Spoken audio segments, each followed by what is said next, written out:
So here's my prediction. Yes, and sir. I know nothing. So look, which is not unusual. I think you've made that very clear on this podcast on a number of occasions.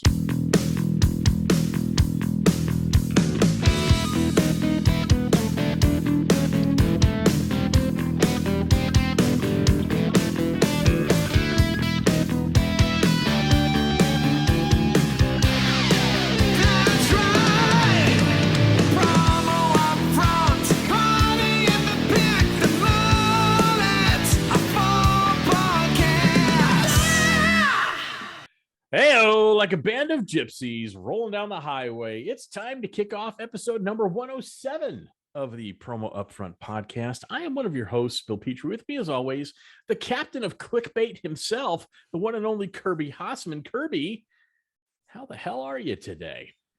Doing well. As we record this will be the week of one of my favorite events of the year. It has nothing to do with the industry. I do a golf outing with my friends. This is the 34th annual. We just call it the annual. And this is the week for that. And so I'm looking forward to seeing some friends that I see on a regular basis, and then some friends that I literally only see at this event. It's something I look forward to every year. So I'm feeling pretty good, buddy. How about you? I think that's awesome. I'm feeling great. It's middle of dog days of summer, but feeling great. And I love this. I know this is something you do every year. We talk about it every year, and it's something that always causes us to record early, which is always fun. So Appreciate that. Recording this. Yeah, we're recording this on Tuesday morning. So don't get your knickers in a twist if there's something big that happens and we don't talk about it. Okay? That's right. But I was thinking, one of the good things is you're not flying, correct? You're driving. Driving, correct. Yes. Great. So there's not going to be a lot of disruptions in terms of your travel, and I was thinking about disruption in general. And with all the disruptions caused by the Great Resignation, finding good service with any business you work with can be more challenging than ever. And that's why we're so honored to have our good pals at Shepenko sponsor this podcast, because when it comes to service, they get it. Kirby, check out these Hall of Fame stats.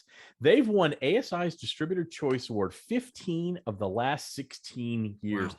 Now, that's Joey Chestnut eating hot dogs territory right there. They are a 2022 PPAI Gold Star Supplier Award winner.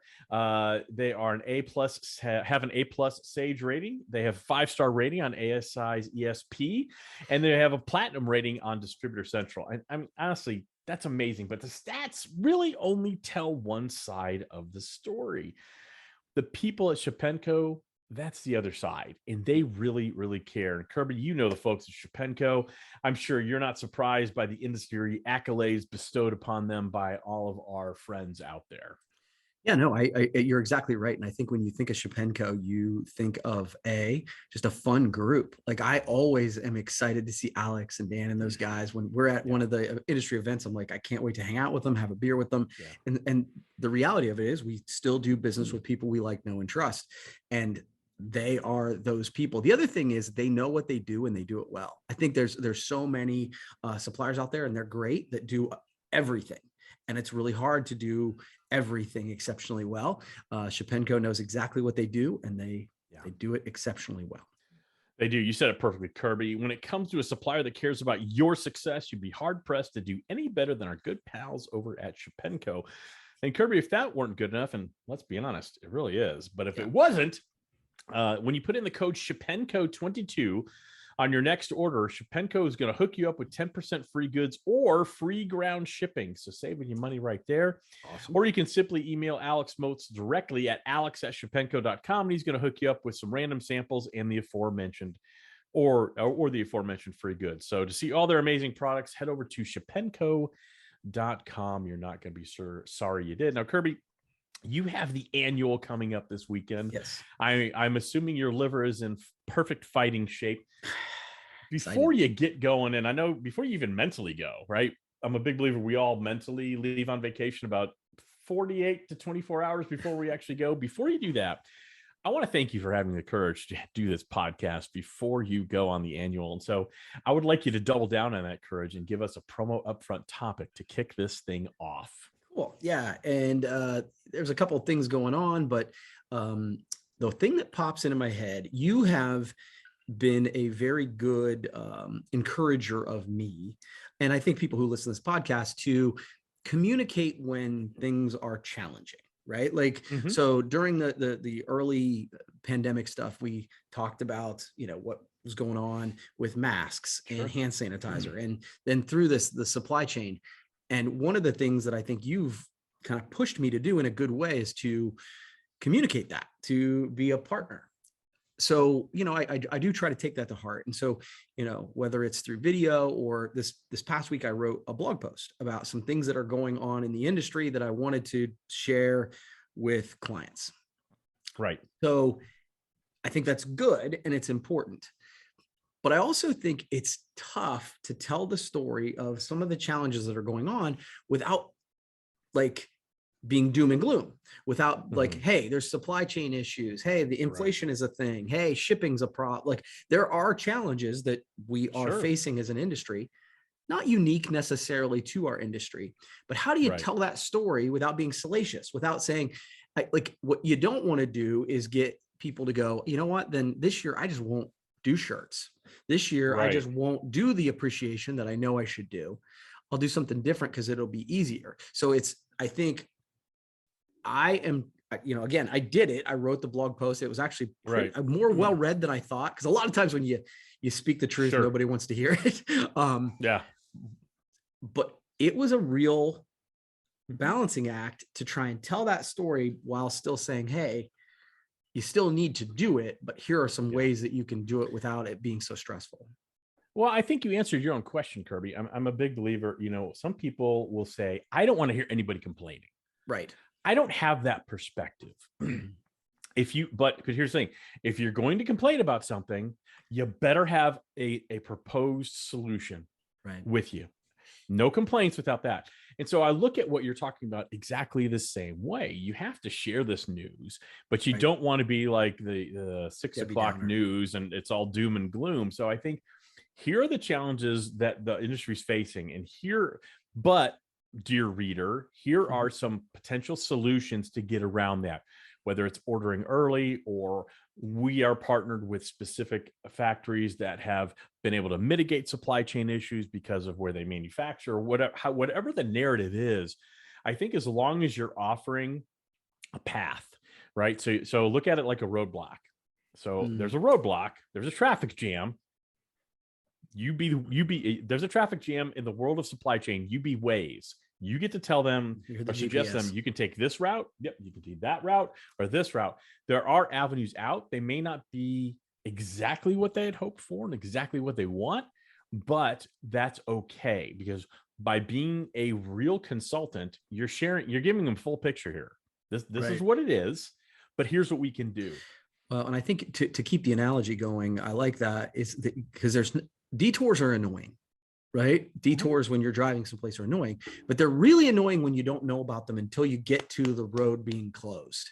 And I Right. think to keep the analogy going, you're trying to say, hey, there's going to be detours ahead. Here are a couple solutions. So yeah, I think that does make sense. The other piece that I kind of led with is the reality that over the course of the last couple of years, branded merch has become more valuable than ever before. Yeah. And so that's sort of the silver lining of Right. the cloud, is to say, hey, the good news is these are doing the job even better than they were before that you wanted. And Right. so yeah, it's a balancing act for sure. But I do agree with you for the last several years you've sort of coached me to do it. And I've truly tried to take it. Like, it's so funny because Yeah. I think it's really easy on these podcasts to be like, oh, people should really do that sort of thing. It's And super easy to say that it's stuff. really and I've really, when we've had those conversations and Yeah. I haven't done it, I've really tried to be like, okay, I want to practice what I preach. And this is one that I did, but I was like, oh, it's really hard to write this without scaring Yeah. people away. It is. And another thing you can do too, distributor folks out there, if you're running into, well, here's a type of product that they want, but it's just not available, or you're not comfortable selling it because you're worried about supply chain issues, you can still create an experience around maybe not a lesser product, but a different product. Maybe Yeah, it's not totally. something they had imagined.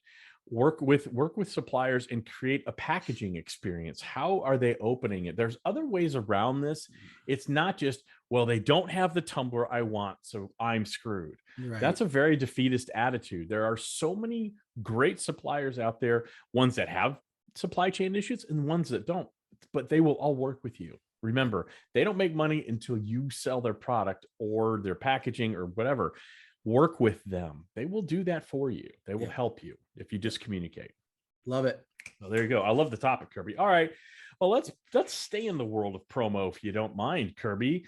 Our mutual friend Lindsay Davis, I get to say this now, formerly of Reigning Rose, has been named the Promotional Products Work Manager at PPAI. Now, what that means, she's going to head up the Promotional Products Work Program, which is going to educate advertisers and end buyers on promotional products effectiveness and as marketing tools. So she's also going to support the Promotional Products Work Expo. Those are those end user events. They had a beta test, I think, in March, April, May, somewhere around there. I can't remember. In spring, and then the first full market Promotional Products Work Expo, which is an end user based trade show put on by PPI, September 29th. Couple things, and then I'd love to hear your thoughts. Number one, I've worked with Lindsay on the rack board. I was her vice president when she was president, and she was the immediate past president when I was president. And so I have a lot of respect and love for Lindsay Davis. She's one of the bright, shining young stars in our industry. And so I love the fact that she's doing something that she's super passionate about, because I know it's kind of always been her dream to work at PPAI. Number two, I want to give a kudos to PPAI. It's not something I think it's been a little challenging to do. I know they've gone through a lot of changes and things at PPAI, good people there, but this is something I absolutely love. I have been a strong advocate that the association, where it makes sense, do a better job of hiring people that have promotional products experience, not association experience. And I love, this is a perfect hire that they needed. They needed someone who really understands the industry, understands the supply chain. We just talked about that, understand the relationship between suppliers and distributors, and sometimes the trepidation that goes with end user shows. You couldn't find a more perfect person to head this up. So kudos to PPAI for stepping up and doing that. Wanted to get your take. So yeah, I would say you're right.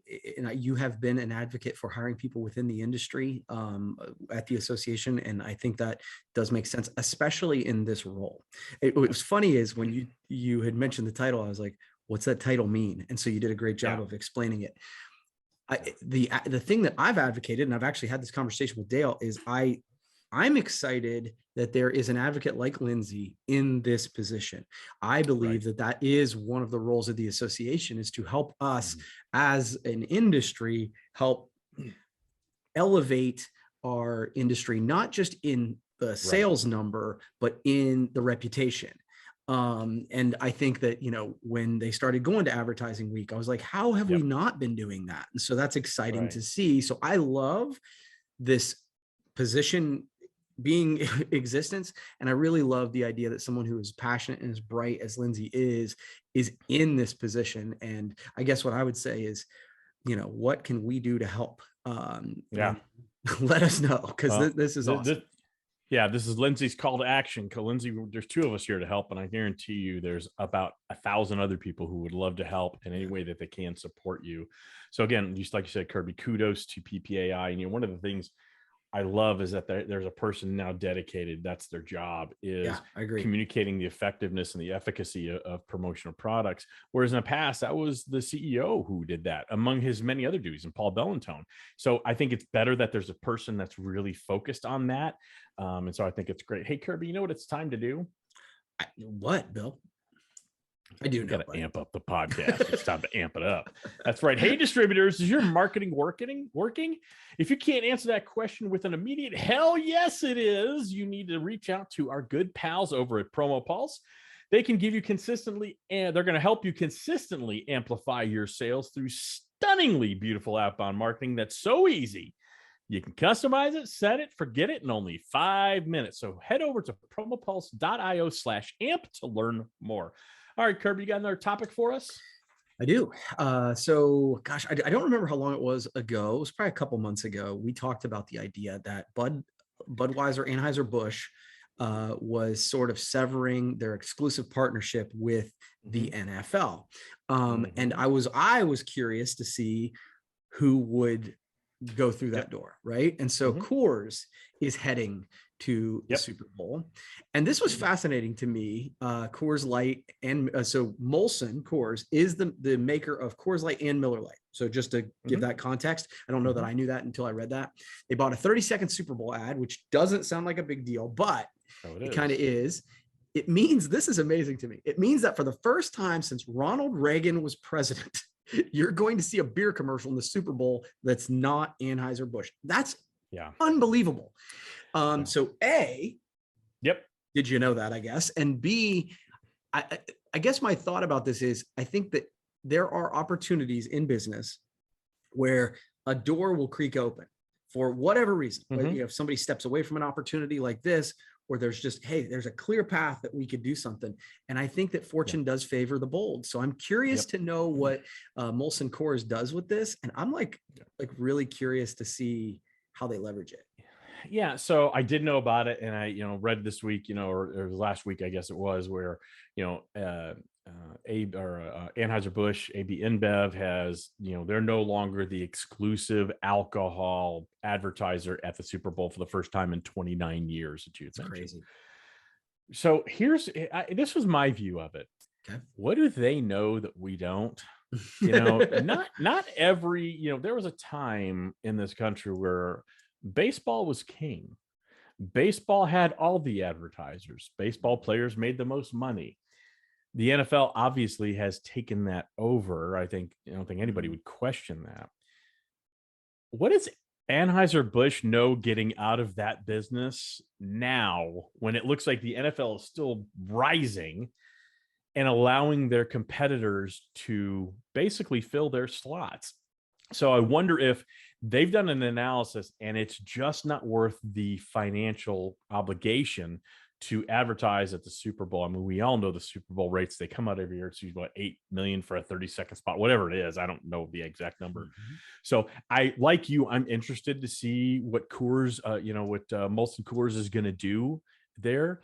I'm very curious on that, but I'm more curious as to, I would love to sit down with whoever had that final call at Anheuser-Busch and why now. Do they know something we don't, or is it just like, we've been doing this too long, we need to change directions? And it could be that simple, nothing sinister. I Yeah. just wonder what it really is. So here's my prediction. Yes, And I sir. know nothing. So like, which is not I unusual. think you've made that very clear on this podcast on a number of occasions. Yes, I agree. Oh, come Uh, on. That was funny. yeah, well, that'll be the open. So anyway, so I was literally kind of letting you finish it because I'm like, oh yeah, that'll be the open for sure. Anyway, I wonder, and I haven't dug deep down this rabbit hole, but it says it's very clear that it ended its 33-year exclusive partnership. Yep. Exclusive. So to me, when you think about They all still could the advertise. Yeah. contracts that are going with Amazon and all these people buying, my guess is it became just so cost prohibitive to be exclusive that they're like, hey man, we Maybe. can still have, we dominate the ads already, so let's Right. dominate it, but let them spend a bajillion dollars and not pay for the exclusivity. That would be my guess. Right. That's an interesting take, and I think you're probably onto something there, Kirby. Like I said, we're seeing these what feel like seismic shifts Yeah. in what we've become accustomed to, tradition, what we've experienced for years. And that's okay, by the way. Right. I'm not averse to all that change, but it's still kind of a shock to the system. It's like, what? So I'm not going to see Clydesdales on Super Bowl Sunday? That's weird. That's going to be weird. All right. That's a good one, Kirby. All right, Kirby. This comes to us from I don't know if they're friends or not. Let's call them friends. Okay. Our good friends over at Marketing Brew. I don't know if you get that daily email. I do. Yeah. I don't know if you saw this. This grabbed my attention. 10% of advertising budgets are spent on clickbait, which by large brands. Okay. That's interesting. So this was done by the media research company Ubiquity. Brands like L'Oreal, Sony, Nestle, Subway, and Audi What they're doing is they're using these, it's called made for advertising inventory. So it's driving people to websites using social media ads that are just exist for the sole purpose of basically sucking people's ad budgets. So it's things like, you've got to see these pictures that nobody's ever seen before. 29 places you have to eat before you die. You've seen those things, right? And sometimes right. you click on it because, well, I want to see the 29 places I got to eat before I die. Right. I wanted to get your opinion. So on clickbait. So that's a lot of money being spent on clickbait. And you've been on those sites and it's just an advertising onslaught. Right. And sometimes you can't even tell where the content is. Right. Yes. And I think for all of us, there's a tipping point where you click on those sites and it's so much, I didn't even know what I wanted to look at, but I'm out. Yeah. Quickly. Honestly. I want to get your opinion. I really want to get your opinion. Does that work? Do you think that works for large brands, clickbait? No. Okay. No. So, and because I don't think it's intentional, like, and it sounds like based on the article, that's exactly what they're saying. They say, hey, we're going to get you this traffic, or we're going to get you this, or we're going to get you these impressions, the vanity metrics. No, I don't think it works. I think it drives traffic to the website. Right. But just because, and I think that we as consumers have become incredibly, like, totally blind to the ads we're seeing on sites. I think we talked about it last week about ad week, about, the paywall. The reason they're doing that is because the ads they've got vanity metrics, but they're not getting the click-through rates. Right. Now, it's interesting though, because literally yesterday I was having this conversation with a small entrepreneur. Okay. And he said, I'm going to create this thing that he does reputation management. And he was like, I'm going to create this thing that says, this is the worst company I've ever seen, or something like that. Click here to find the worst company that I would never deal with again, or something like that. And it's a click through or a QR code that takes them to make sure that nobody's saying this about you. It's total clickbait. And yet I thought, I kind of like it, right? Because it's actually driving traffic directly to something that is relevant. Right. And so I think that when you hear the word clickbait, it's like a negative connotation. So I would say normally I wouldn't like that, but I saw that yesterday. I was like, I think that's pretty damn creative. So for big brands, no, I don't think it works at all. For a thoughtful entrepreneur, maybe. I think it's type of clickbait is really what you're talking about. Like for what we're looking at here, what Marketing Brew is talking about, it's kind of these brokers, these advertising brokers that, half these large companies don't even know they're advertising on these clickbait sites. Exactly. Yeah. So that type of clickbait is friction laden. It's frustrating for the target audience. It's terrible, but we all use clickbait in some form or another. So clickbait doesn't have to be a negative term. We have a whole page on the Brand of 8 website that says, don't hire us. Right. That is clickbait, kids. And it takes you to reasons you wouldn't want to hire us because you're not ready to change, you're not ready to grow, and all these things. Of course it's clickbait, but I don't feel like it's a negative clickbait. It drives people to you're letting people in on the joke, really. Like exactly.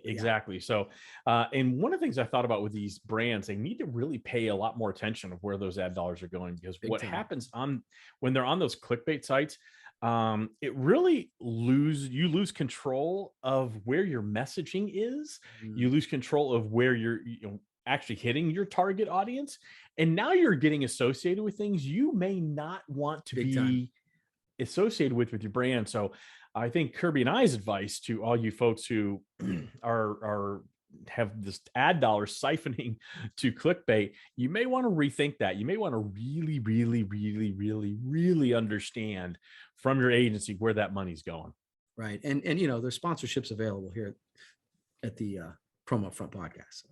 There are. You can email us at engage@brand8marketing.com to learn more. Do you have any more topics, Kirby, or are we done? I'm out. All right, we're tapping out, but I'll tell you who never taps out on creating a great experience for you. That'd be our good pals over at Shepenko. Award-winning, A+, 5 stars, every accolade a supplier can have in the industry. And my favorite, they've won ASI's Distributor Choice Award for 15 of the last 16 years. It's crazy. That, like I said, if you watch the Nathan's hot dog eating contest, that is Joey Chestnut's territory right there. You can't even compete with that. So when you want to work with a supplier that not only is highly decorated in the industry, but they understand the pain points you're going through as a distributor, and all they want to do is help. All they want to do is care and do good things. So head over to shepenco.com.